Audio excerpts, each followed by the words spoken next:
empezar la grabación De para acuerdo. poder hacer tu presentación Claro que sí. oficial propiamente. Pues buenas noches a todos. No sé si se escucha ruido de mi micrófono. ¿Me escuchas bien, doctora? Sí, yo sí te Ah, escucho bien, te escucha perfecto. clarito. Pues estamos en nuestra novena sesión de formación. Bienvenidos. Muchas gracias por estar conectados, nuestros colegas en Facebook y seguidores. Es para mí un placer presentar a una promesa de la oncología, la doctora Diana Alejandra Villegas Osorno, que no por ser joven es menos talentosa, sino que gran calidez, tu gran calidez y calidad humana, no solamente profesional, es Muchas pues gracias. resaltable. Muchas gracias por haber aceptado la invitación a estar aquí. Les voy a contar que ella es egresada de la Universidad Autónoma de Tlaxcala como médico general y como médico internista es egresada del Hospital Juárez de México, que está avalado por la UNAM, su título, igualmente por la UNAM, pero como oncóloga médica, egresada del Centro Médico ABC y actualmente está certificada por el Consejo Mexicano de Medicina Interna y el Consejo Mexicano de Oncología Médica. Actualmente es miembro de la Sociedad Médica del Centro Médico ABC y de Grupo Ángeles, y además es la coordinadora clínico-académica del curso de oncología del Centro Médico ABC. Doctora Diana, muchísimas gracias por tu atención en estar aquí y por compartirnos este tema que, como comentábamos hace unos minutos, es un tema que casi no vemos, mucho menos como farmacéuticos. O sea, llegamos a la farmacia o a los centros de mezclas donde vamos a ver la medicación para estos pacientes y no tenemos ni la más remota idea de lo que sea el cáncer de cabeza y cuello. Lo vemos de diagnóstico de papel, pero realmente es importantísimo que se hable del tema. Llegamos a ver los tratamientos, pero no así, pues no sabemos el manejo. Así que Claro que muchísimas gracias por estar con nosotros y por compartirnos esta presentación con casos clínicos. sí. Gracias. Muchísimas gracias, Andy, por la presentación y sobre todo muchas gracias por la invitación a poder participar con ustedes en este foro.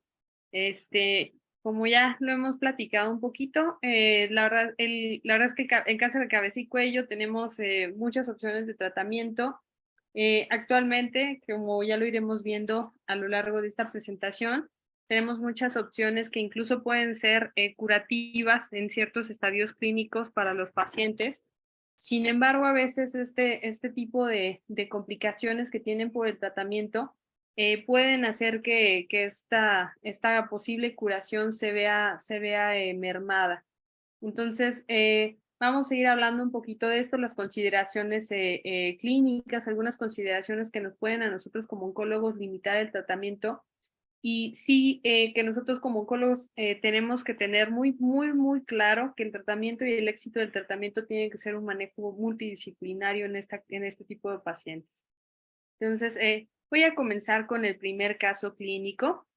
Los voy a ir llevando de la mano con los casos clínicos y después vamos a ver un poquito de lo que hacemos nosotros en el manejo, tanto el manejo oncológico como el manejo de las complicaciones. El primer paciente que tenemos es un paciente hombre originario de la Ciudad de México. El paciente, bueno, residía en Guanajuato, es abogado. Vamos a tener aquí un paciente ya con múltiples comorbilidades, es hipertenso, tenía una fibrilación auricular, se le colocó un stent, tenía alergias, digo solamente a metamizol y ciprofloxacino, y de importancia para nuestra enfermedad es que el paciente tenía consumo de alcohol ocasional y consumo de tabaco intenso. Este consumo de tabaco intenso era a razón de 15 cigarrillos y el índice tabáquico era de 10.5 paquetes año. Recordemos que dentro de los factores de riesgo para cáncer de cabeza y cuello, uno de ellos es el tabaquismo, que se sinergiza con el consumo de alcohol. Antecedentes heredofamiliares, pues cabe destacar que un pariente suyo tuvo un cáncer, su padre tuvo cáncer de laringe y su madre tenía el antecedente de un melanoma. Ok. Como él comenzó, esto fue en 2020, con un incremento de volumen en el hemicuello derecho, recibió tratamiento sintomático en su momento. Habían pensado que era una faringoamigdalitis y que lo que se le palpaba era una amígdala grande por proceso infeccioso. A este paciente le hicieron un ultrasonido de cuello, donde se observó que tenía múltiples adenopatías cervicales de 10 milímetros y ateromatosis carotídea. Llamó mucho la atención las adenopatías cervicales múltiples, ya que, bueno, a pesar de que se había pensado que era un proceso infeccioso, pues estas eran por imagen, que fue fuera de nuestra unidad, se le hizo en otra unidad en Guanajuato. Tenían características pues de malignidad, ya habían perdido su hilo graso, los ganglios que se habían encontrado, a pesar de que eran de 10 milímetros, algunos se veían incluso fijos a planos profundos. El 30 de mayo de 2020, con estos hallazgos del ultrasonido, se decide hacer una tomografía de encéfalo y cuello. Si se dan cuenta, esta parte del abordaje tomó por lo menos unos 2 meses para dar siguientes pasos. Esto fue porque se abordó en su momento, en Guanajuato se abordó por un otorrino. La verdad es que por allá pensaron que podría seguirse tratando el proceso infeccioso, sin embargo, pues no fue así. Después de esta tomografía de cuello que se hizo 2 meses después, se observó una lesión infiltrante a la base de la lengua. Había múltiples adenopatías, pero ahora ya eran bilaterales. Y esto nos orientó a nosotros, más bien orientó a su médico también, su médico de cabecera, para que nosotros pudiéramos ya hacerle una evaluación oncológica. Nosotros después, para el 6 de junio de 2020, decidimos hacer una biopsia por escisión de ganglio cervical. Esto ya tomando en cuenta los hallazgos de la tomografía, y encontramos que había una neoplasia adenoescamosa o adenoepidermoide de alto grado. Entonces, aquí voy a resaltar que era P16 positivo. Ya más adelante voy a mencionar un poquito el factor pronóstico que tiene. Y pues bueno, era compatible con un tumor primario de cabeza y cuello. Le hicimos un PET, dado que pues como había empezado los síntomas desde febrero y hasta junio, pues se había como que hecho ya un abordaje oncológico como tal. Le hicimos un PET para descartar actividad a distancia y observamos en un PET con 18 FDG que, bueno, había justamente esta lesión que aparecía en la tomografía, una lesión en la fosa amigdalar derecha que tenía una extensión hacia la base de la lengua. Ya la lesión aquí medía 19 por 23 milímetros. La realidad es que era una lesión bastante grande. Captaba ávidamente al radiofármaco con 18 FDG, con un submax de 18.7, y afortunadamente el paciente pues no tuvo evidencia de una actividad a distancia. Esta es otra toma del PET-CT. Voy a resaltar aquí con el cursor, con el láser, para que puedan ustedes ver dónde era la extensión. Esta era la extensión del tumor.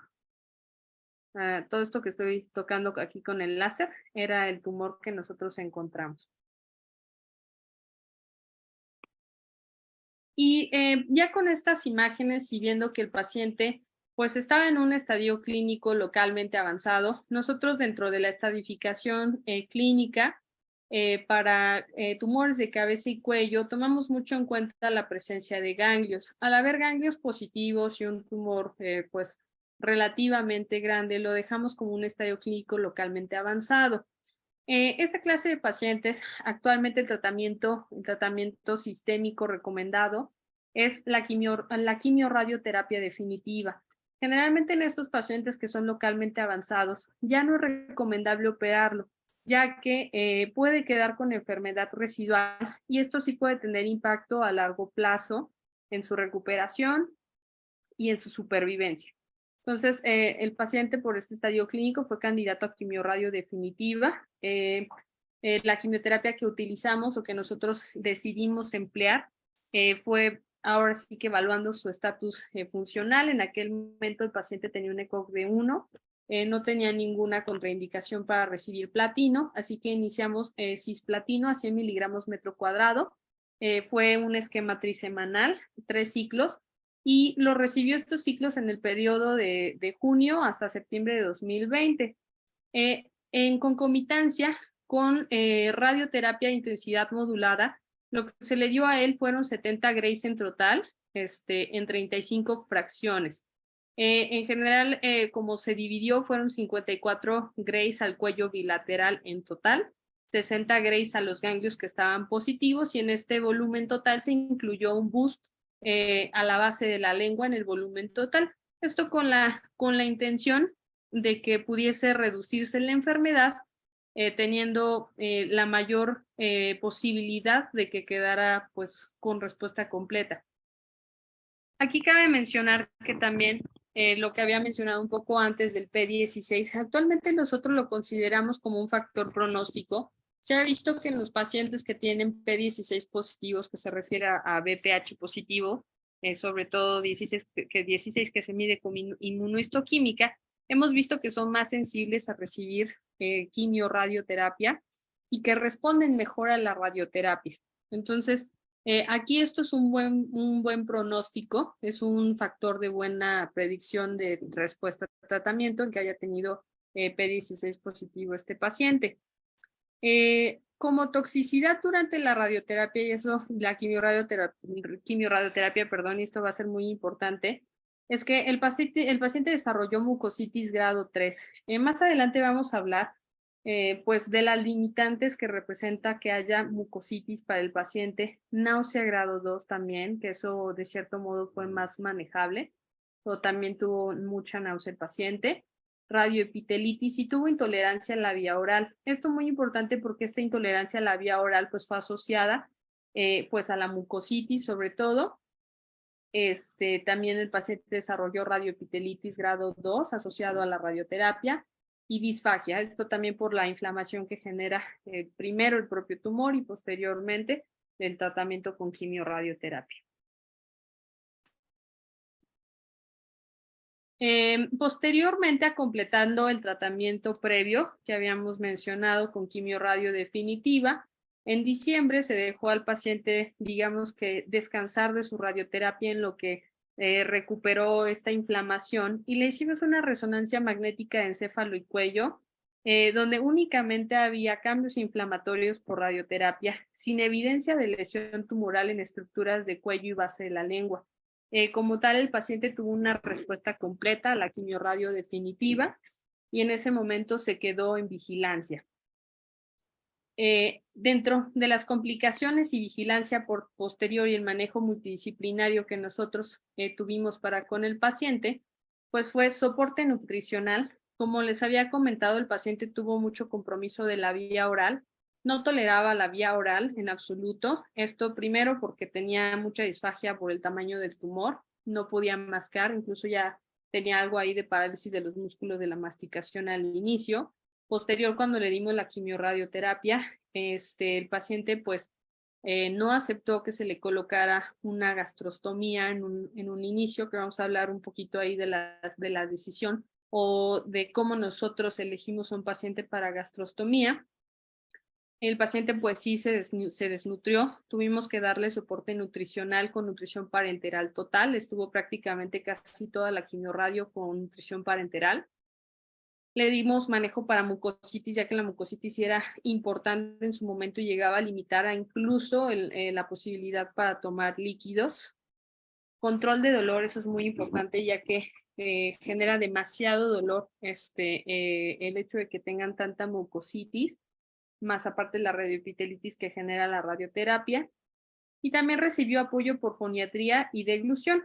Esto fue posterior a terminar la quimiorradioterapia y es una parte muy importante ya que vamos a mencionar más adelante.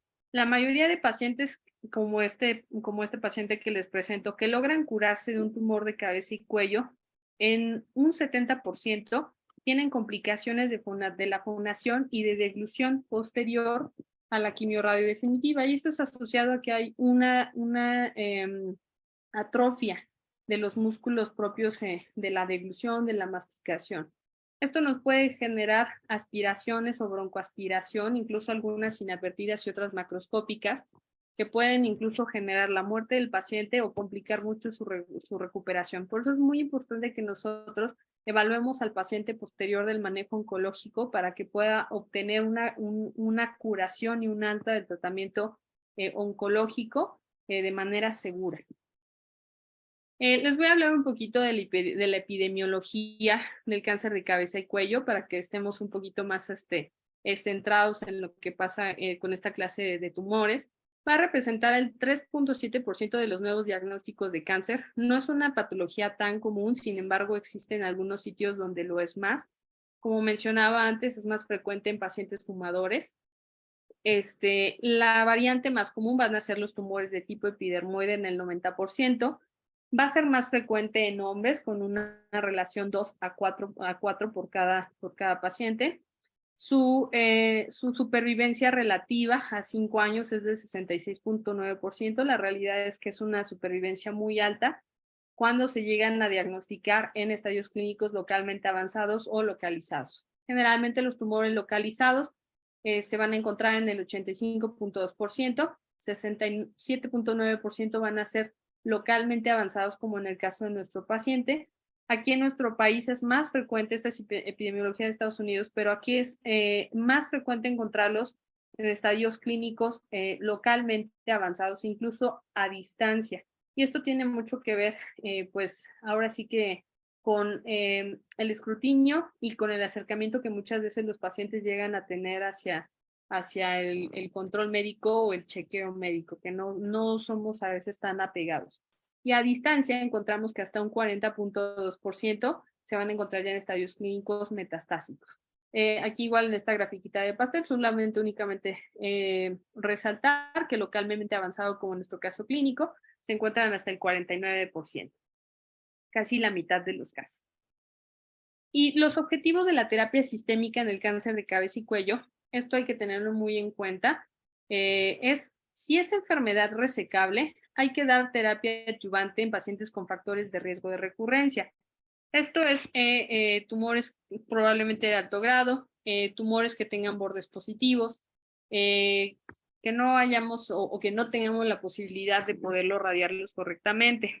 En enfermedad que es resecable con fines de preservación de órgano o función, como se hacen algunos tumores de base de lengua o en tumores que son de laringe, la terapia combinada con tratamiento definitivo, como es la quimiorradio definitiva, nos ayuda a poder preservar órgano. En este paciente, aparte de que era un paciente en etapa clínica localmente avanzada, que ya es candidato a recibir quimiorradio definitiva, también recordemos que tiene infiltración de la base de la lengua. Entonces, hacer una cirugía a ese nivel es muy mórbido. Por ello mismo, también nosotros decidimos echar de mano de quimiorradio definitiva con la finalidad de que preserváramos la lengua en este caso. Y en enfermedad no resecable, ya sea por extensión, porque es localmente avanzada con ganglios, que se ha visto que se benefician más de la terapia con quimiorradio definitiva. Se puede utilizar terapia combinada como terapia definitiva con control de la enfermedad, terapia de inducción o quimioterapia de inducción, que es un tema un poquito controvertido, pero que se puede echar mano de ella.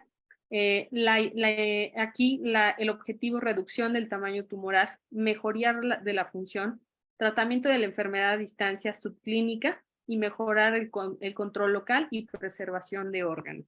Esos son los objetivos principales del tratamiento del cáncer de cabeza y cuello. ¿Y qué es lo que nosotros tenemos en cuanto a evidencia de tratamiento con quimioterapia?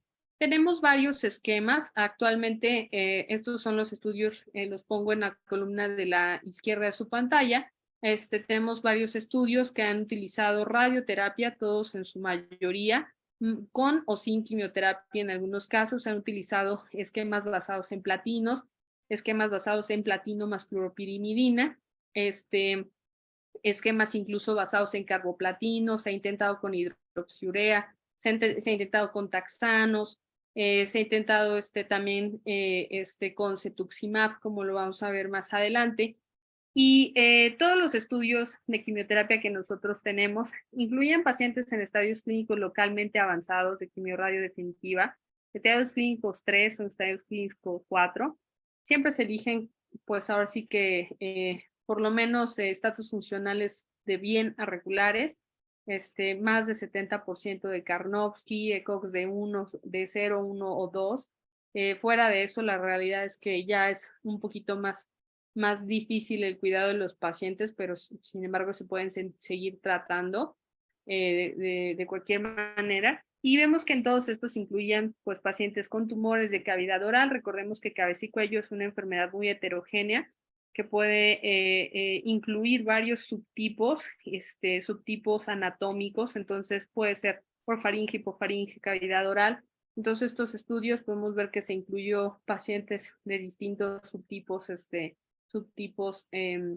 perdón, diferentes sitios anatómicos, subsitios anatómicos, y los objetivos, con lo que vemos en la última gráfica de su derecha, la última columna de su derecha de la tabla, pues podemos ver que aquí todos los estudios en conclusión se benefician de agregar quimioterapia a la radioterapia. Con esto nosotros tenemos que concluir que el 70% de todo el trabajo en cabeza y cuello lo va a hacer la radioterapia. El 30% nosotros lo agregamos con la quimioterapia. Eso es muy importante porque a nosotros, lo que nosotros impactamos con la quimioterapia es radiosensibilizar. La intención de radiosensibilizar es que el tumor pueda ser, pues redundantemente, más sensible a la radioterapia y que podamos ver una disminución mayor del volumen tumoral. Entonces, estos estudios, la conclusión es que siempre agregarle quimioterapia a la radioterapia ha mejorado tanto en supervivencia global como en supervivencia libre de enfermedad. De aquí que podamos hablar que algunos de los pacientes que que son candidatos a quimioradioterapia definitiva, incluso en estados clínicos localmente avanzados, pudiesen tener una oportunidad de curación.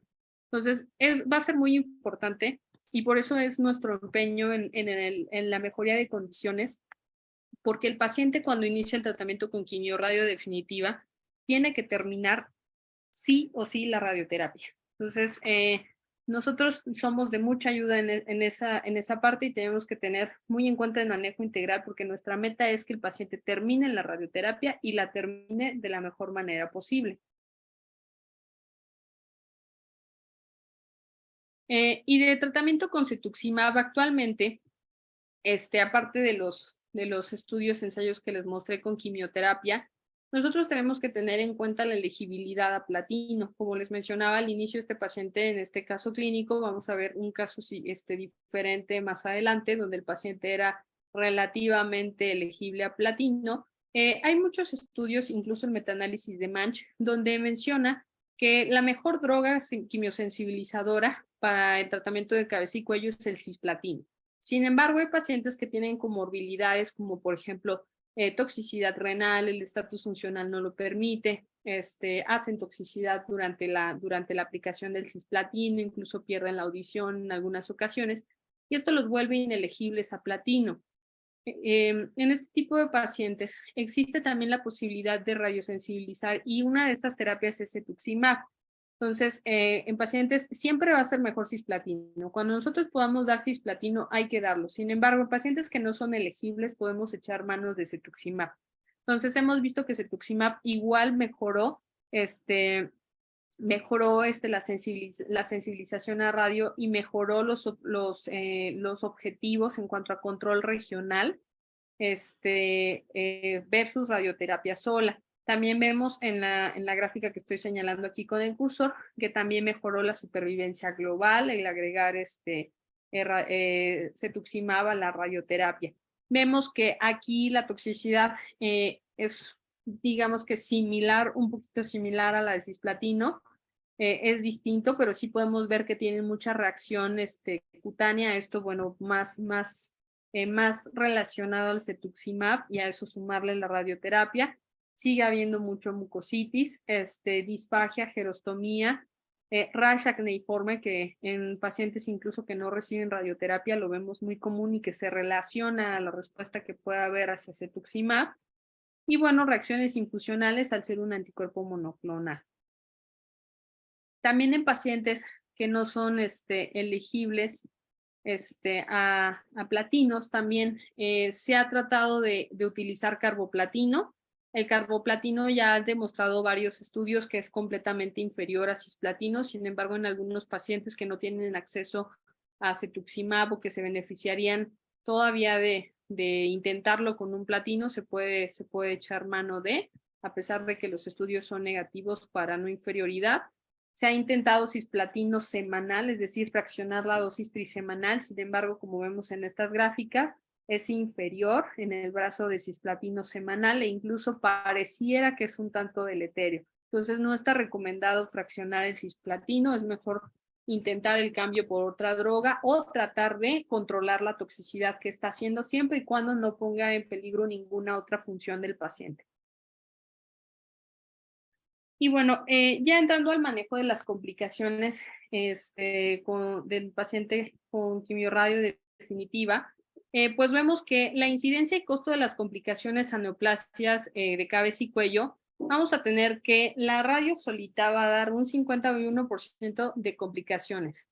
Pero si nosotros le agregamos quimioterapia, y a esto me refiero ya sea cisplatino, cetuximab o algún otro agente quimioterapéutico como radiosensibilizador, nuestra tasa de complicaciones se eleva hasta el 86%. Esto, pues bueno, tiene demasiados costos en cuanto a estancia hospitalaria, en cuanto a complicaciones pues asociadas a infección, asociadas a desnutrición, asociadas a mucositis. Vemos que es más común que haya este tipo de complicaciones en pacientes que reciben cisplatino versus los que reciben carboplatino. Sin embargo, nosotros justificamos toda esta toxicidad con el beneficio que le ofrece al paciente. A pesar de ser mucho más tóxico, hemos visto que los pacientes se benefician y es la droga que más impacta. Por eso es que tenemos que tener mucho en cuenta esto, hablarlo con el paciente y hacerle ver que a pesar de que hay demasiada toxicidad, es una toxicidad que podemos manejar y que el beneficio supera a los costos. Como tal, aquí también les pongo una pequeña gráfica. Abajo están todas las complicaciones que pueden haber con el tratamiento de quimiorradio definitiva. Vemos que en la modalidad simple, es decir, únicamente con radioterapia, se observan menos complicaciones y que en los pacientes que reciben terapia combinada, lo que más muestra un incremento y duplica incluso la presentación es en aparición de dolor, control de dolor, pérdida del apetito. Aquí es dolor en el sitio de cabeza y cuello como tal y problemas con la apertura de la boca. Esto es lo que más complica a los pacientes y recordemos que todo lo que tiene que ver con deglución o apertura de la boca tanto impacta al inicio, pero también al final del tratamiento y en el seguimiento del paciente. ¿Y cuáles son las complicaciones más frecuentes? Pues bueno, las complicaciones en cavidad oral pues son mucositis, en algunas ocasiones pueden perder algunas piezas dependiendo de la zona que se esté radiando, alteraciones de la deglución, sobre todo aspiración de algunos alimentos, incluso líquidos, problemas de fonación, caquexia, que esto es muy importante ya que los pacientes se desnutren, dolor, y en algunos pacientes linfedema de la zona radiada. Entonces, en esta tabla les pongo igual la frecuencia de alteraciones pues orales, dependiendo de las semanas de radioterapia. Y vemos que en la primera semana de radioterapia, pues prácticamente no hay ninguna complicación, casi todos están libres. Pero vamos viendo que conforme avanzan las semanas de radiación y hasta llegar a la sexta semana, incrementan las complicaciones, tanto las mucositis en grados que llegan a ser hasta grado 2, grado 3 y en algunos pacientes lo mínimo, pero también grado 4. La gerostomía también incrementa dependiendo de las semanas de radiación. Esta sí se puede presentar desde las primeras radiaciones, pero la vemos más frecuentemente en cuanto pasa el número de radiaciones. Y esto es importante porque se puede quedar incluso después permanentemente por atrofia.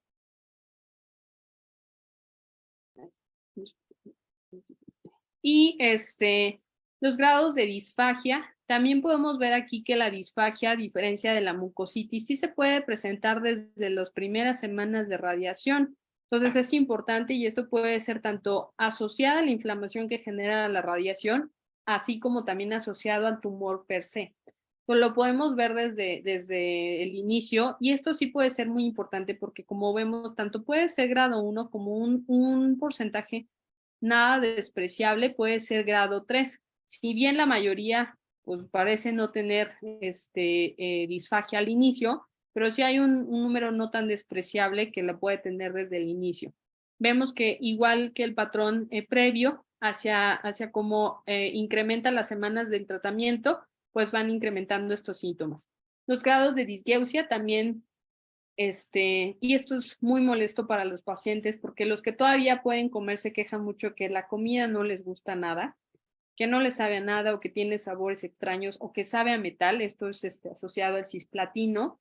Entonces, esto merma también a los pacientes porque al final del día dejan de comer. Entonces, se empiezan a desnutrir porque ya les duele, de todos modos sienten la boca seca, la comida les sabe mal, aparte tienen hiporexia por el tratamiento. Entonces, también es algo que nos merma. Si bien la primera semana no pasa nada, casi en un 70% de los pacientes, sí aproximadamente un 20% sí pueden tener ya disgeusia desde el primer ciclo y que se va incrementando.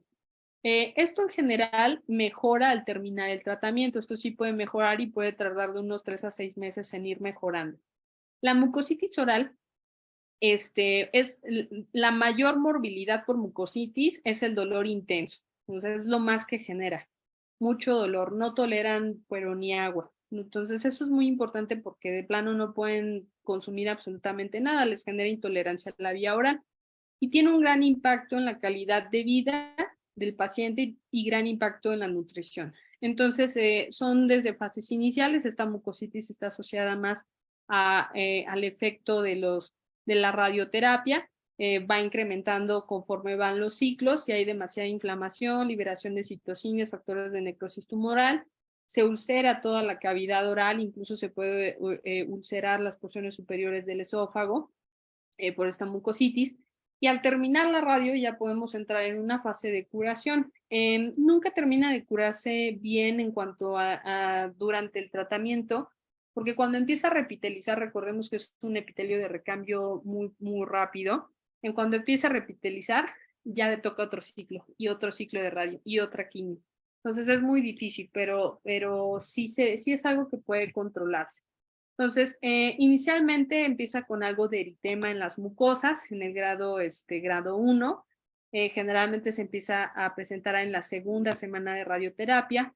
A la tercera semana ya la podemos ver en grado 2, que son áreas focales de descamación. A la cuarta, quinta semana de tratamiento ya puede ser incluso grado 3, que ya son zonas de mucositis confluente. Y grado 4, que es a la quinta o sexta semana, puede haber ulceración, necrosis en algunas ocasiones, incluso zonas necróticas, incluso sangrado. Entonces sí tenemos que tener nosotros esta vigilancia y poderles apoyar a los pacientes para que sean más tolerables. En algunos pacientes, ya teniendo presente que va a haber mucositis, nosotros lo que proponemos es colocar gastrostomía. Sin embargo, a veces, y como lo voy a mencionar más adelante, no es que la gastrostomía sea mala o que la NPT sea mala. De hecho, en nuestro país, como la nutrición parenteral total, de cierto modo es muy cara y aparte es difícil tener un buen cuidado de los catéteres, sobre todo cuando están con nutrición parenteral total, se prefiere ofrecerles gastrostomía.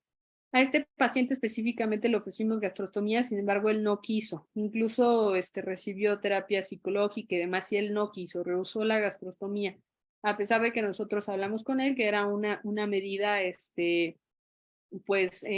temporal. Entonces, a él pues había el recurso y había la posibilidad de que estuviera hospitalizado, se optó por nutrición parenteral total. Y bueno, volviendo a la mucositis oral y las recomendaciones para el manejo, una parte del manejo es proponer gastrostomía, ya pensando que el paciente no va a poder comer nada. Lo otro es manejo multidisciplinario con cuidado oral básico. De preferencia, si el paciente pudiese ir al dentista antes de iniciar el tratamiento, sería ideal. Eso nos disminuiría complicaciones en las piezas dentales y también focos de infección que se pudiesen eliminar, siempre y cuando se pueda y lo permita el tiempo en cuanto al tumor. Manejo de dolor. Hay guías de ESMO y de MASC que evalúan las mejores recomendaciones para mucositis. Y algo de lo que recomiendan mucho es los enjuagues orales con solución salina de 4 a 6 veces. Hay que evitar todas las soluciones que tengan alcohol, nada de enjuagues bucales con alcohol. De preferencia hay que utilizar o recomendarles utilizar cepillos muy suaves para que esto no lastime más la cavidad oral. El control de dolor aquí debe ser con opioides. Aquí el control de dolor con AINES, la realidad es que es de muy poca utilidad. Se prefiere de primera instancia el manejo de dolor con opioides. Se pueden utilizar anestésicos locales y nosotros lo utilizamos mucho en los colutorios Filadelfia, que si bien la realidad es que las recomendaciones no son tan fijas, sí están descritos en mucha literatura oncológica y es lo que tenemos más de efectividad en cuanto al control de dolor local y un poco de cobertura de la cavidad oral. Se intentó con pelifermin ver si funcionaba un poquito para mucositis. Está como controvertido el uso, no está tan recomendado, pero bueno, lo mencionan como una opción si se tiene disponibilidad. El uso de antibiótico no es de utilidad en mucositis, a pesar de que es una cavidad que está, pues ahora sí que colonizada de bacterias, no está recomendado, a menos que haya datos francos de infección. No es recomendado el uso de clorexidina. Sabemos que en pacientes en estados críticos la clorexidina se utiliza mucho para lavado oral y que incluso tiene beneficio para prevenir infecciones. Aquí no, aquí la clorexidina les inflama más, entonces no está recomendado. Los enjuagues orales con benzidamida sí están recomendados. La glutamina oral sí está recomendada. Es muy importante que nosotros tratemos de restituir la vía oral o por lo menos la vía enteral lo más pronto que podamos. Como vemos, la glutamina oral sí les ayuda a repitelizar más rápido. Sin embargo, no hay evidencia que la intravenosa funcione. Aún así, nosotros sí llegamos a utilizar nutriciones parenterales y enriquecidas con glutamina, sin embargo, el beneficio está controvertido. La crioterapia les puede servir. Agregar sucralfato a los enjuagues oculutorios Filadelfia no mejora nada de la sensación ni nada. Y el uso de factor estimulante de colonia tópico también está proscrito, no sirve. ¿Y qué hacemos en los casos de pacientes que tienen disfagia posterior a la quimiorradio? Bueno, los trastornos de la deglución, como ya les había mencionado antes, van a comprometer la localidad de la vida de los pacientes, incluso pueden ponerla en riesgo. Como les mencionaba, hay pacientes que tienen complicaciones por broncoaspiración posterior y se terminan muriendo porque se broncoaspiró, no por algo del tumor. Y eso es muy lamentable, porque, como les mencionaba, son pacientes que potencialmente se pueden curar. Entonces, la mortalidad hospitalaria va a incrementar hasta en 2.9% anual en pacientes que se quedan con disfagia. En neoplasias de cabeza y cuello, lo más frecuente va a ser la disfagia orofaríngea.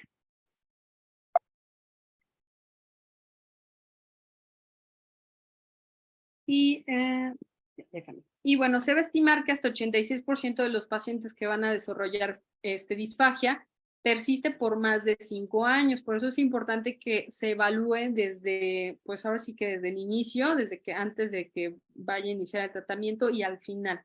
y posterior. Hay que seguirles dando terapia de deglución. Posterior al tratamiento pueden desarrollar neumonía de forma recurrente y hasta 2/3 de ellos van a requerir gastrostomía a largo plazo para alimentación. Esto sí llega a pasar en pacientes que quedan con mucha disfagia, que es disfagia incluso a líquidos. Se puede quedar ahí la gastrostomía incluso meses en lo que van recuperando, y esa sí es una consideración que hay que tener en cuenta.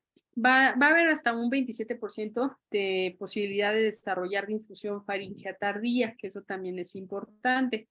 Y los trastornos que contribuyen al desarrollo en el trastorno de la deglución y el lenguaje, pues bueno, es la pérdida de las estructuras anatómicas, como les mencionaba, hay mucha atrofia por la radioterapia. La continuidad en el tracto digestivo también se ve alterada. El flujo de saliva se ve alterado, la dentición se ve alterada, incluso les mencionaba que hay pacientes que pierden piezas, existe mucositis, odinofagia o disfagia, trismus, que eso también puede ser tanto por el tumor como por la inflamación por la radioterapia, malnutrición y pérdida de peso, edema, fibrosis e incluso, y bueno, aquí muy importante, la depresión.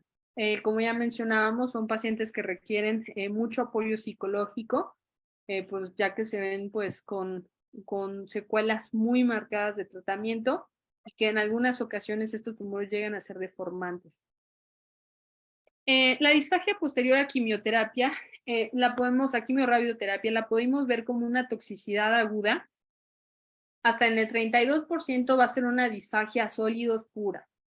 9.4% va a ser una disfagia aguda, pero grado 2. Es decir, que se les queda trabado ahora sí que atorado el bolo alimenticio y no lo pueden deglutir. 47.2% van a presentar disfagia a líquidos, entonces no es tan rara la disfagia a líquidos y esto es importante porque a veces uno le dice, bueno, toma líquidos, si no puedes con algo semisólido, pues toma líquidos, pero a veces ni líquidos pueden, o toma algo suavecito como un sándwich. En pacientes que tienen disfagia, pues ahora sí que por quimiorradio definitiva, hasta deglutir un sándwich es muy difícil, a pesar de que es un alimento pues semisólido, es muy difícil. Hay pacientes que no lo pueden hacer. La toxicidad tardía, sin disfagia, lo vamos a ver que sin disfagia quedan solamente 45.3% de los pacientes, no es la mitad. Disfagia grado 1 va a ser 28.3% y ya disfagias que son más graves, hasta 2 o 4, que incluso incluyen broncoaspiración y ponen en peligro la vida, van a ser hasta 7.5%.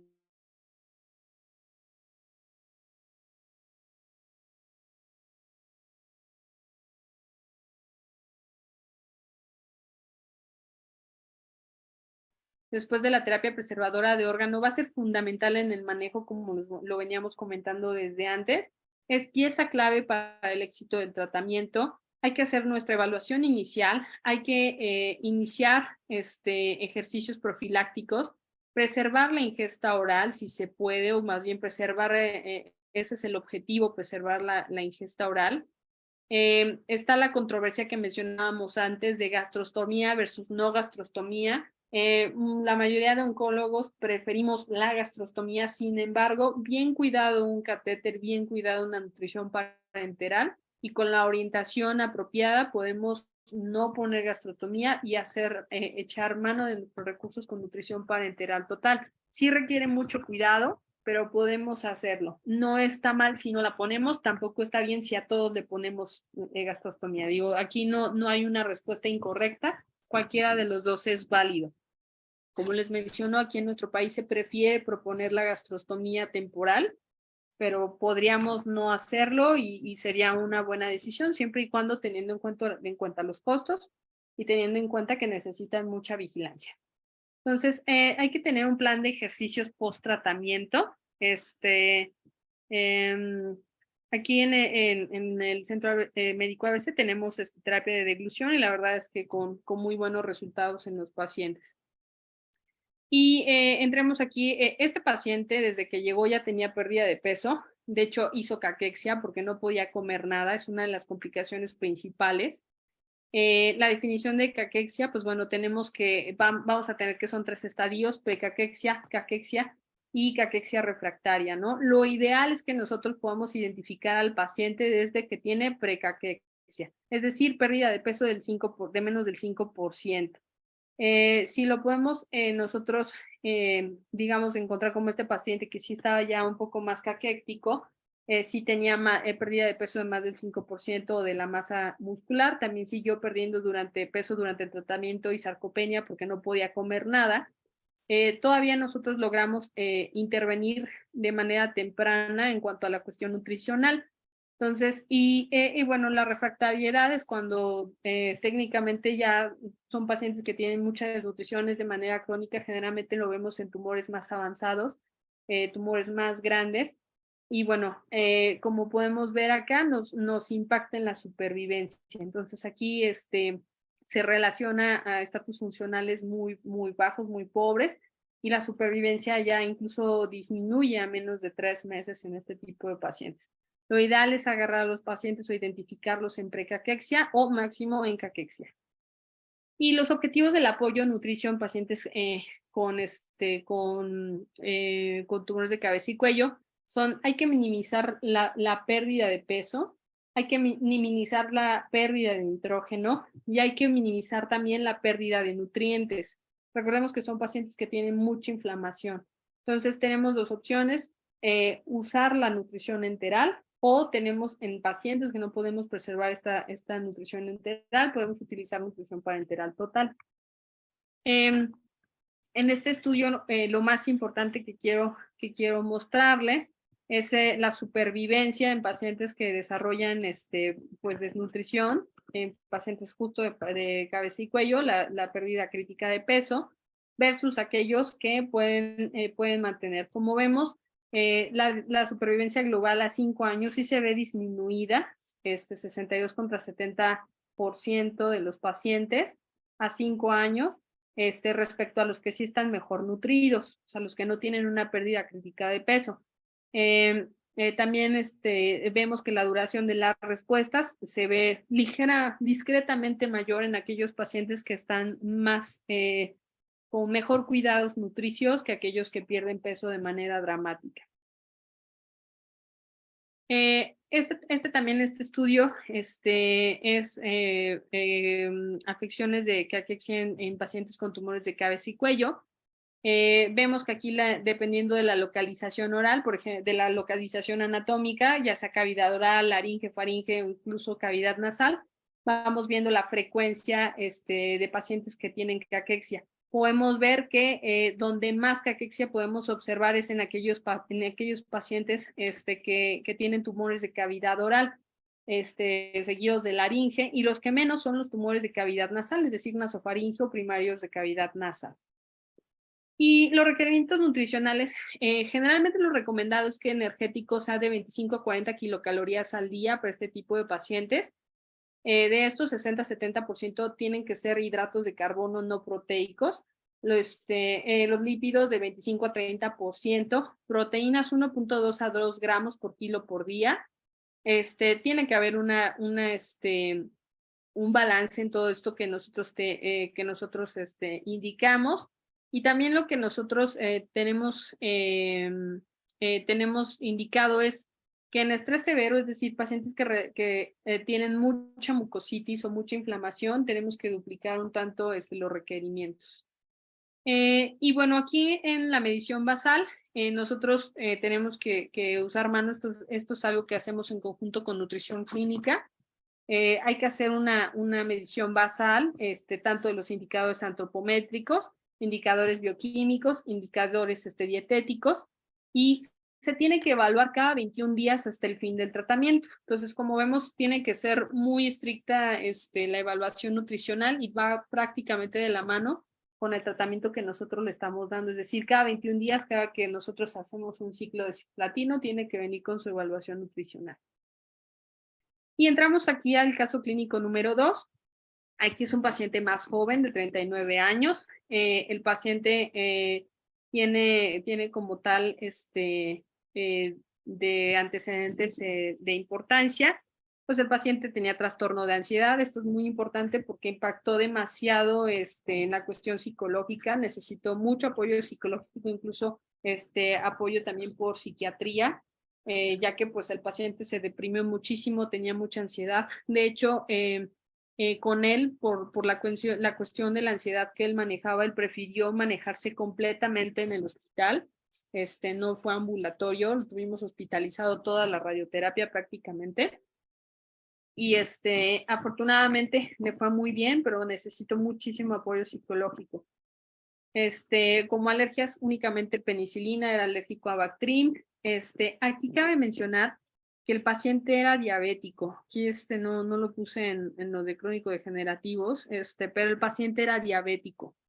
Entonces, tenía consumo ocasional de alcohol sin llegar a la embriaguez y, bueno, de antecedentes heredofamiliares, un tumor de sistema nervioso central en el tío paterno y el resto estaba interrogado y negado. El paciente, regresando a lo de la diabetes, era diabético tipo 1, ya estaba con tratamiento con insulina desde mucho tiempo antes, desde su juventud, y había tenido un buen control, o tenía buen control hasta ese momento. Él comenzó con su padecimiento oncológico en marzo de 2020. Se palpó una adenopatía cervical de 3 centímetros. Al inicio no estaba dolorosa. Se decidió biopsiarla porque pues, estaba pues, grande la adenopatía. Se vio en la biopsia que era un ganglio abscedado. Nuestro reporte de histopatología vimos que había hasta un 90% de necrosis, y bueno, compatible con carcinoma epidermoide bien diferenciado.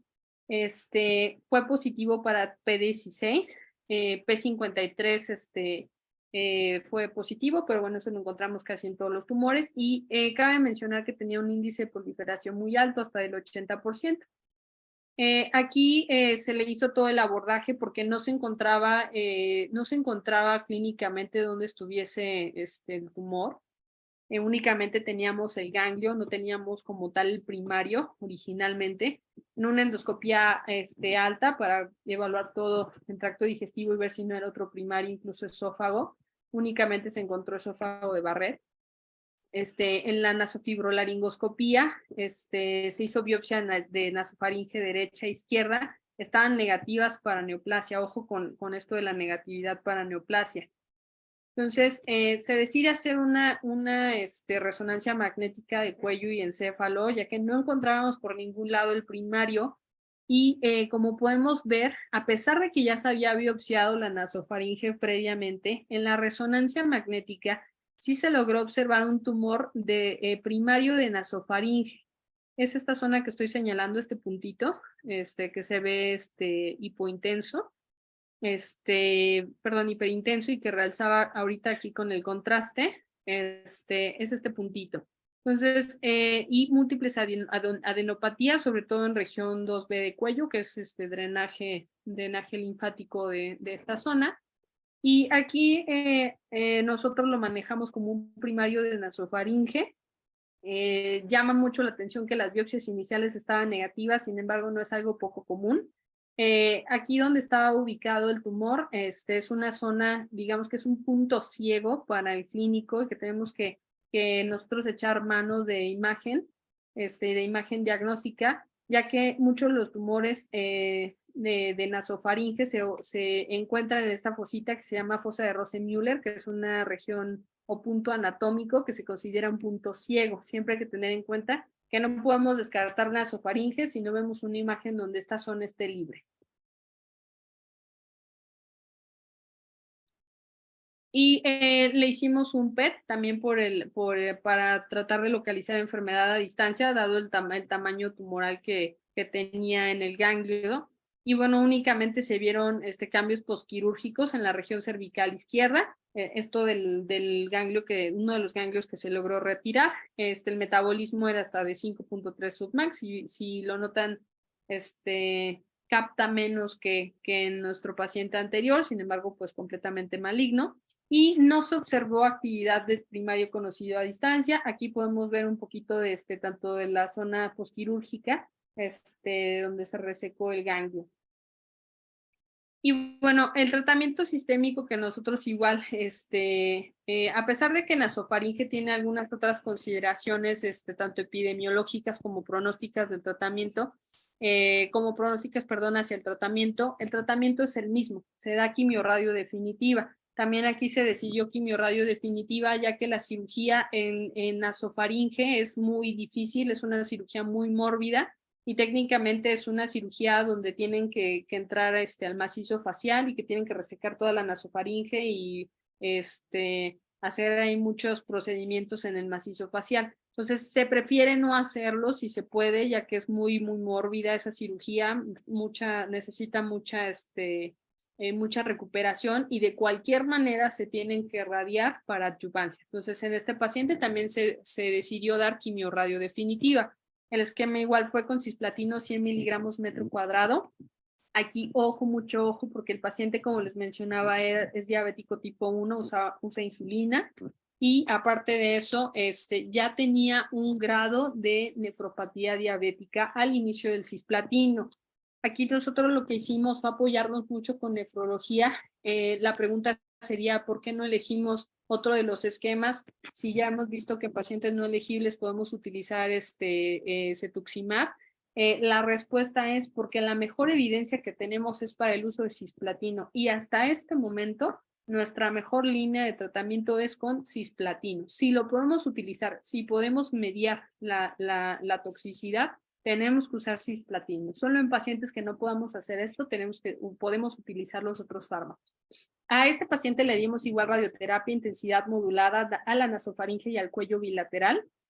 50 Grace, en 27 fracciones.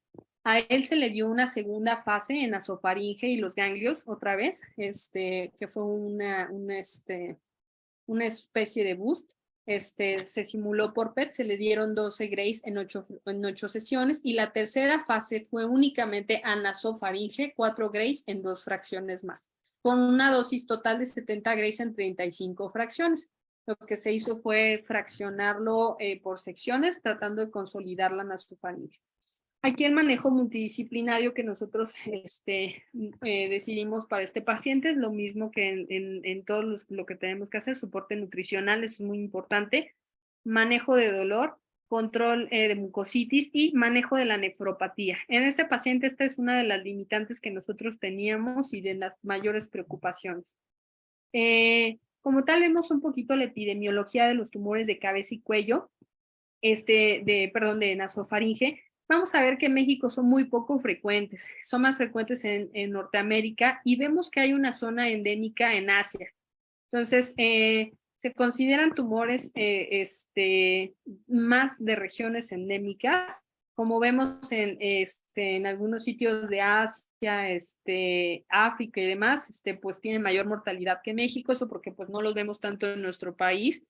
Sin embargo, sí llega a haber casos como en este paciente. Entonces, hay que tener en cuenta que las variedades histológicas,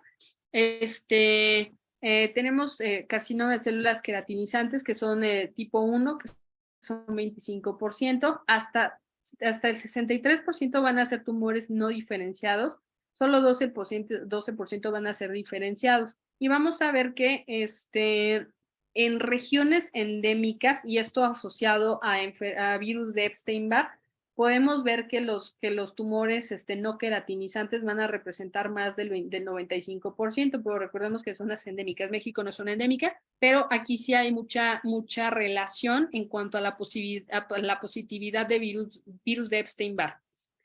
Aquí llama la atención que nuestro paciente sí hicimos una serología para ver si había tenido pues, contacto con el virus de Epstein-Barr en algún momento y no tuvo, pero sí tenía positividad para VPH. Entonces, como podemos ver aquí en esta tabla, sí hay esta posibilidad de que sean Epstein-Barr virus negativo, pero VPH positivo y generalmente está confinado a regiones no endémicas. O sea, cuadra perfecto con nuestra epidemiología. Como vemos, de cierto modo, es un factor pronóstico en nasofaringe que no tenga positividad de Epstein-Barr, porque les va mejor a aquellos que tienen VPH negativo y Epstein-Barr positivos que a los que tienen la inversa. Y bueno, el peor pronóstico se lo llevan los pacientes que no tienen ningún contacto viral. Aquí esta es la evidencia que nosotros tenemos para quimiorradio concomitante, con o sin adyuvancia versus dar quimiorradio definitiva. Como podemos ver en este estudio, pues el seguimiento a 37 meses, se vio que es no inferior dar quimioradio concomitante versus dar quimioradio concomitante más adyuvancia. La adyuvancia, después de quimioradio concomitante, a veces aporta un tanto más de toxicidad, por eso es que en este paciente únicamente se quedó en quimioradio concomitante y nos basamos en este estudio que si bien estrictamente no cumple su objetivo, nos da un panorama de que podemos únicamente echar mano de la quimioradio definitiva. Volvemos a este metaanálisis. Como tal, en este metaanálisis se observó un beneficio absoluto de agregar quimioterapia a la radioterapia a 5 años del 6.3%. Por eso es que nosotros utilizamos también en nasofaringe la adición de quimioterapia a la radio como radiosensibilizador. También en este metaanálisis que lo mismo hacemos de evaluar la quimioradio definitiva, hemos visto que hay una disminución del hazard ratio de muerte de hasta 18%, muy importante, ya que recordemos que nasofaringe es un tumor mucho más agresivo de cabeza y cuello, por eso es que tiene sus guías aparte, a pesar de que el tratamiento pues sea el mismo, pero tiene pronóstico distinto. Hay beneficio absoluto a 2 años del 4% y beneficio absoluto a 5 años del 6% de agregarle quimioterapia a la radio y de dar quimioradioterapia definitiva en pacientes con cáncer de nasofaringe y con eso tratar de evitar la cirugía. También agregar quimioradioterapia, hay que ver que también disminuye la falla a tratamiento. Es muy importante, la disminuye, pues ahora sí que está en un 10% a 5 años, y el hazard ratio es de 24%, eso es muy importante. Y bueno, ¿cuáles son el manejo de las complicaciones en este paciente? Hay que tener muy en cuenta aquí en este paciente que ya traía un cierto grado de nefropatía diabética. Hay que tener en cuenta la nefrotoxicidad inducida por platinos, es la toxicidad más frecuente que nosotros tenemos. Los factores de riesgo van a ser concentraciones plasmáticas elevadas de cisplatino, que son 400 nanogramos por mililitro, y que va siendo de dosis de 50 a 140 miligramos metro cuadrado. Recordemos que a nuestros pacientes en tratamiento de cáncer de cabeza y cuello damos hasta de 100 a 140 miligramos metro cuadrado. En estos dos pacientes fue una dosis de 100 miligramos metro cuadrado. La quimioterapia previa con platinos también es un factor de riesgo para nefrotoxicidad, que haya daño renal preexistente como nuestro paciente y el uso concomitante de otros agentes nefrotóxicos. Entonces, recordemos que pues ahora sí que dentro de todo nuestro manejo multidisciplinario sí habrá cosas que nosotros les demos que hagan sinergia, ¿no? Por eso es que en este tipo de pacientes nosotros tenemos mucho cuidado con el uso de AINES, por eso es que se prefiere el control de dolor con opioides, aparte de que son efectivos versus los AINES. También es por esta parte, como nuestra quimioterapia es altamente nefrotóxica, tratamos de disminuir lo menos que se pueda el riesgo de más nefrotoxicidad. Presentación clínica, generalmente se van a presentar como una lesión renal aguda. Puede haber hipomagnesemia, recordemos que el cisplatino hace nefropatía perdedora de magnesio. Puede haber un síndrome Fanconi-like, acidosis tubular renal distal, nefropatía perdedora de sal. Lo que nosotros vemos más en la clínica, lo más común es que debuten con una lesión renal aguda o con hipomagnesemia. Como tal, bueno, aquí en un poquito nada más ahí para recordar el mecanismo de acción de los platinos. Vamos a recordar que sí afecta un tanto en cuanto a la bomba de sodio, potasio, ATPasa, que eso también es parte de la fisiopatología de que perdemos magnesio, se pierde potasio con este fármaco. Y ¿qué hacemos nosotros para prevenir la nefrotoxicidad o el ajuste de dosis? Bueno, pues nosotros de lo que echamos manos es mucho de la prehidratación. Todo paciente que va a recibir cisplatino a la dosis que sea tiene que ir bien prehidratado, tiene que hidratarse muy bien. Hay que tener nosotros en cuenta que podemos hacer suplementación de magnesio y de potasio, tanto desde la hidratación inicial como posterior. Utilizamos nosotros también manitol, sobre todo en dosis altas, generalmente de dosis de 100 miligramos metro cuadrado, ya tratamos de acompañarlas de manitol. para tratar de eliminar el fármaco lo más pronto posible y hay que evitar a toda costa los nefrotóxicos. Se pueden hacer dosis de ajuste según la tasa de filtración glomerular. Entonces, vemos aquí estos ajustes de 46 a 60 mililitros minuto, el ajuste es al 75%, de 31 a 45 mililitros por minuto se puede hacer un ajuste todavía al 50%, y ya con tasas de filtrado menor a 30 mililitros por minuto se tiene que considerar un fármaco alternativo. Aquí afortunadamente no tuvimos que hacer en el paciente reducción de la dosis, afortunadamente, pero sí tuvimos que estarlo prehidratando, cuidar mucho la cuestión de los nefrotóxicos, lo sellamos con cistatina C, entonces sí requirió mucho trabajo, pero afortunadamente toleró bien el platino y quedó sin secuelas del tratamiento, o sea, sin más daño. Y bueno, ¿qué medidas generales hay y qué pronóstico también? En cuanto a medidas generales, la prehidratación es de 500 a 1000 mililitros preinfusión, seguidos de otros 1000 mililitros postinfusión. Tenemos que tener una uresis mínima de 100 mililitros por hora y podemos utilizar manitol. El furosemide es una opción en pacientes que no alcanzan esta uresis con el manitol, pero la realidad es que no lo utilizamos tanto, preferimos no, pero sí también podemos utilizar, si necesitamos forzar más la uresis, podemos echar mano de furosemide. La reposición hidroelectrolítica inicialmente es de 20 miliequivalentes de potasio que se pueden poner en la solución de prehidratación y de 2 gramos de magnesio. Posterior a esto, si el paciente presenta hipomagnesemia o hipocalemia, podemos incrementar el aporte, pero en la reposición inicial es de 20 y 2 gramos respectivamente. El pronóstico, con tasas de filtrado glomerular de más de 60 mililitros por minuto, la función es estable o mejora al final del tratamiento. Tengamos en cuenta que a pesar de que cuidemos mucho el riñón, sí puede ser que durante el tratamiento veamos de cierto modo que está un poquito mermada la función renal, pero que se puede recuperar. Y bueno, la progresión de la nefropatía a enfermedad renal crónica va a ocurrir hasta en el 64% de los pacientes. No es nada despreciable este porcentaje, de hecho es un porcentaje muy alto. Por eso es que nosotros tenemos que tener mucho cuidado con el platino, con el cisplatino. Y bueno, 6% progresa en estadios avanzados de enfermedad renal crónica.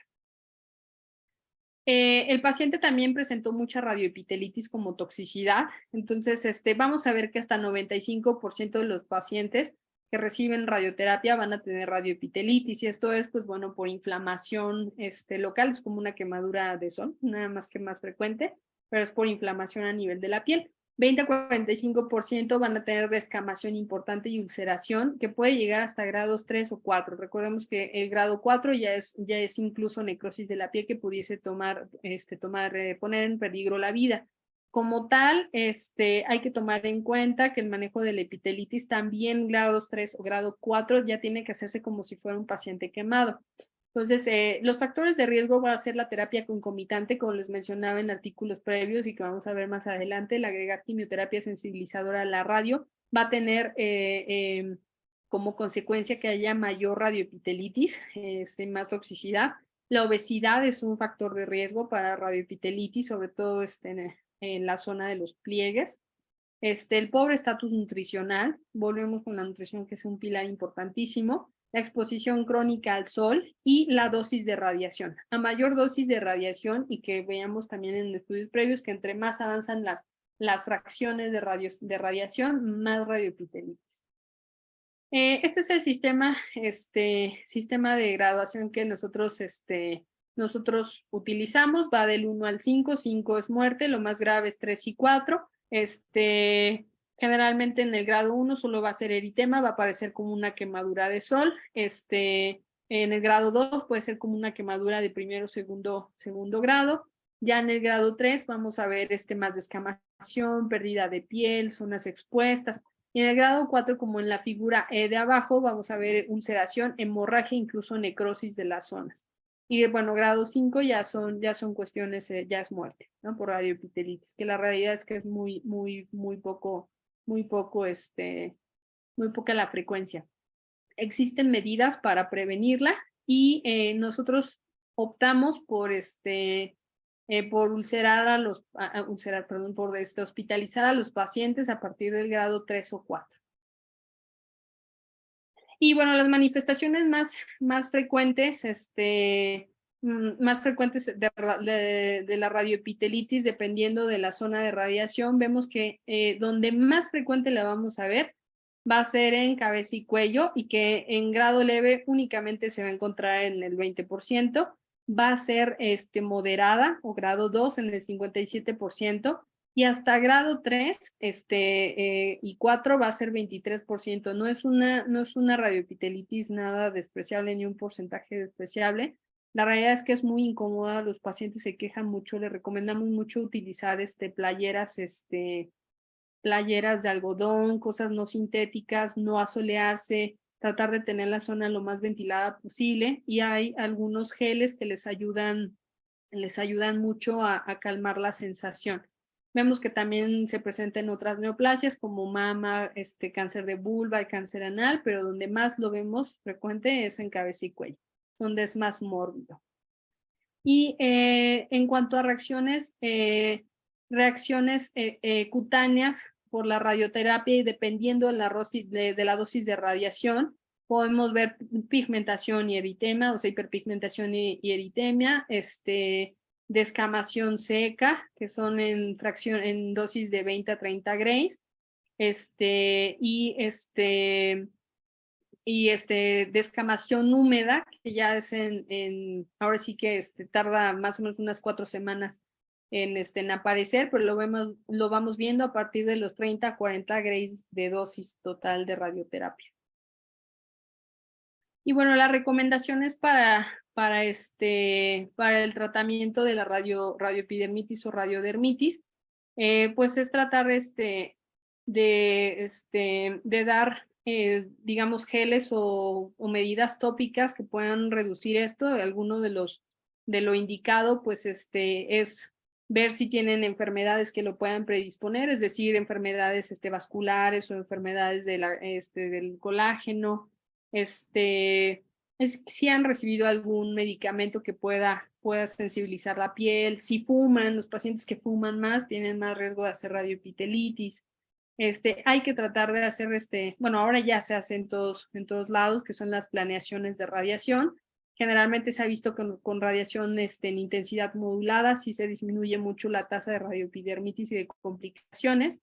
Y durante el tratamiento a los pacientes se les recomienda mucho que tienen que protegerse de la exposición al sol. No se pueden asolear durante la exposición al sol. Entonces, algunos me dicen, oigan, ¿y puedo ir a la playa? La respuesta es no, no puede ir a la playa ahorita. Si pueden utilizar bloqueador, se recomiendan bloqueadores solares, tratar de traer cubierta la zona que se está radiando, incluso protegerlo de la resolana porque les sensibiliza bastante. Hay que reducir el uso de cosméticos o cosas que puedan irritar, tratar de utilizar telas no sintéticas, que sea algodón para que pueda estar más ventilado. Eso es algo más. Se pueden utilizar algunos desodorantes que sean seguros. Aquí se recomienda cosas neutras, que sean jabones neutros, desodorantes neutros, cosas que no les irriten. Y algunas de las estrategias ya clínicas que nosotros utilizamos, pues bueno, es considerar la aplicación de algunos emolientes. Se pueden utilizar esteroides tópicos. Puede haber, ahora sí que, si se puede hacer algunos baños secantes con domeboro, se pueden hacer también. Incluso la aloe vera puede reducir un poco las molestias de esta radioepitelitis.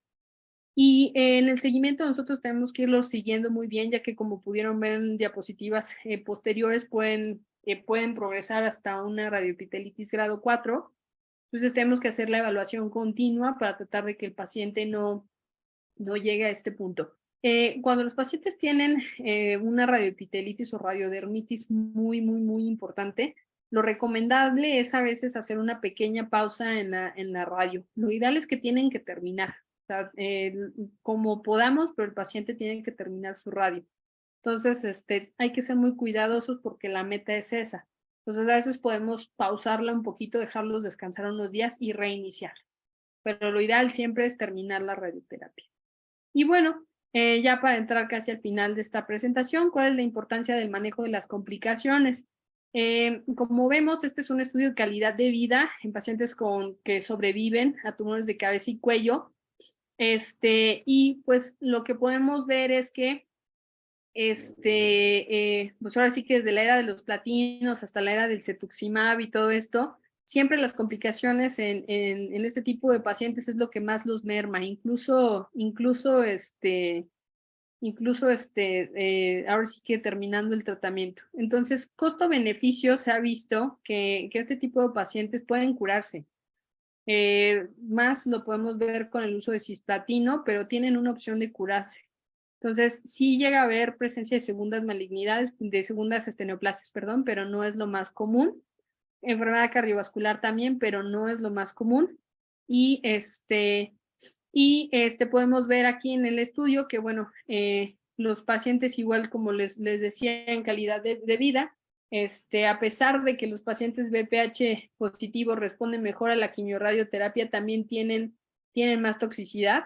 Sin embargo, el riesgo-beneficio y el costo-beneficio es mayor si nosotros podemos mediar toda la toxicidad que los pacientes tienen.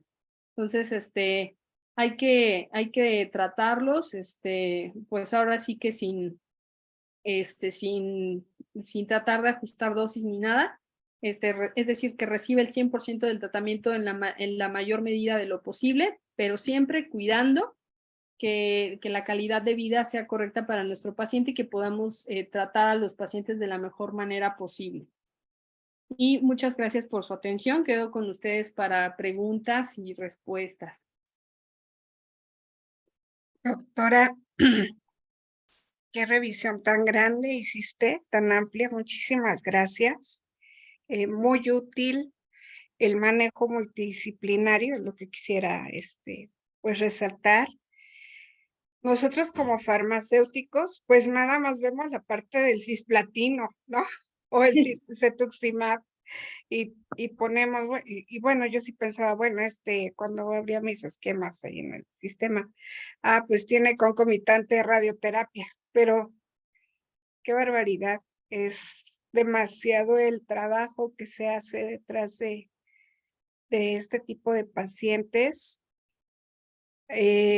Sí, como dices, un factor muy importante el diálogo con el paciente, el convencimiento, porque pues yo creo que estos grados de depresión que se puede tener con los pacientes los hace que abandonen tratamientos, ¿no? Y, Sí, la realidad es que sí. y afortunadamente ya no son las cirugías que te comentaba al principio que estaba tremendo eso, ¿no? Es raro que veamos pacientes en ambulatoria, por ejemplo, de este tipo, pues cierto, bien comentaste, están en hospital. Sí, así es. La realidad es que es bien difícil tenerlos por ambulatorio, precisamente porque en algún punto hay que hospitalizarlo por alguna de las complicaciones. Por lo que más hemos hospitalizado, lo que más hospitalizamos pacientes con tumores de cabeza y cuello es por mucositis e intolerancia a la vía oral, y es para control de dolor y para tratar de nutrirlos. Es la causa más frecuente de hospitalización en los pacientes con tumores de cabeza y cuello. Y pues afortunadamente ha mejorado bastante tanto la cosmética como la preservación de órgano con la quimiorradio definitiva, incluso con la quimioterapia de inducción, que bueno, aquí no lo tocamos, pero que también es una posibilidad. Y vemos que les va mejor a los pacientes. Todavía en otros hospitales, sobre todo en los hospitales públicos, sí se da mucho la tasa de abandono a tratamiento. Y esto es porque los pacientes, pues, en muchas ocasiones no tienen como que la información completa y se presta a que digan, híjole, me siento peor con el tratamiento, yo mejor me voy. Entonces, sí pasa mucho. Afortunadamente aquí, y gracias a pues todo el manejo multidisciplinario, el apoyo psicológico, hay que estar prácticamente pegado al paciente y apapachándolo todo el tiempo, porque es un tratamiento que probablemente no parece tan largo para nosotros, pero para ellos es una eternidad en irse sintiendo pues mal con la mucositis, el dolor, que no pueden comer, que algunos tienen gastrostomía, pero bueno, al final del día es concientizarlos de que el resultado vale la pena. Perfecto. Aquí nos preguntan que si Sí. estos pacientes se redireccionan al área dental o al maxilofacial, ¿no? Supongo. Sí, ok. ¿Cuál es tu experiencia? Sí, en algunos pacientes, generalmente al inicio del tratamiento tratamos de que tengan evaluación dental, sobre todo porque algunos tumores, por ejemplo, si son primarios, primarios ahora sí que de cavidad oral, que es base de la lengua, que puede incluir la úvula, la amígdala, incluso a veces la parte interior de las mejillas, incluso la encía puede ser un primario. Tratamos de que se haga la evaluación dental siempre y cuando no nos retrase el tratamiento. Y esto con la finalidad de disminuir focos de infección y aparte de los focos de infección, de tratar de que no pierdan piezas, porque sí con la quimiorradio a veces pierden piezas, como se hipotrofia el hueso por la radiación, sí pueden llegar a perder piezas. Incluso hay pacientes que cuando quedan con alguna hipoplasia del maxilar asociada a la radioterapia, sí se redireccionan con maxilofacial para tratar de poner prótesis o de hacer algún injerto de hueso que les pueda ayudar, pero sí también va incluido el cuidado por maxilofacial. No es en todos los casos, pero sobre todo en los tumores de cavidad oral. Gracias. De nada. Creo que hay una confusión sobre los colutorios con bicarbonato o los colutorios Filadelfia.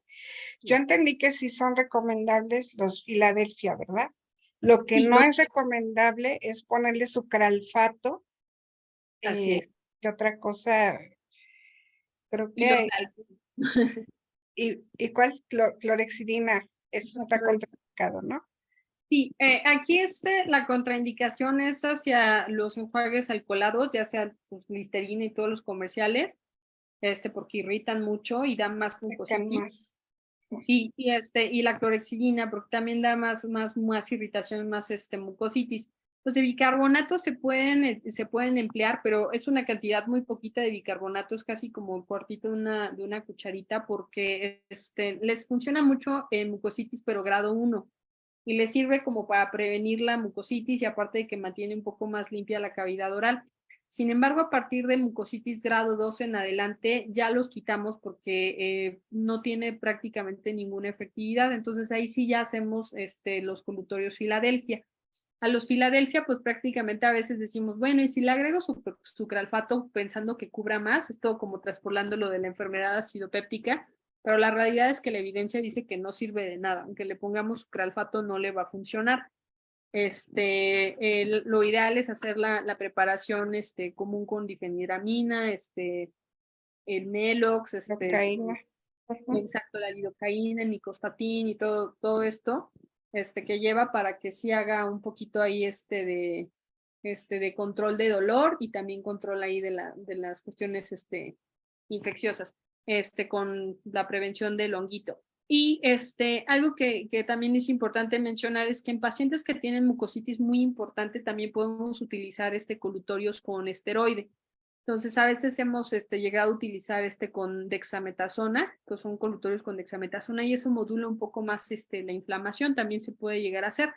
Nada más que sí tener pues en cuenta que hay que cuidarlos porque también nos predispone a infecciones. Ok. Uy, Sí. pues muy amplio el tema y de verdad muchísimas gracias por la buenísima explicación, clarísima y súper bien revisada la revisión. Aquí te dan las gracias también en el Facebook por felicitaciones y gracias por la explicación. Muchísimas gracias, Diana. No, muchísimas gracias a ustedes. Espero que les haya sido de mucha utilidad. Y Sí, otra vez, mil gracias por la invitación y muy, muy honrada con poderlos acompañar.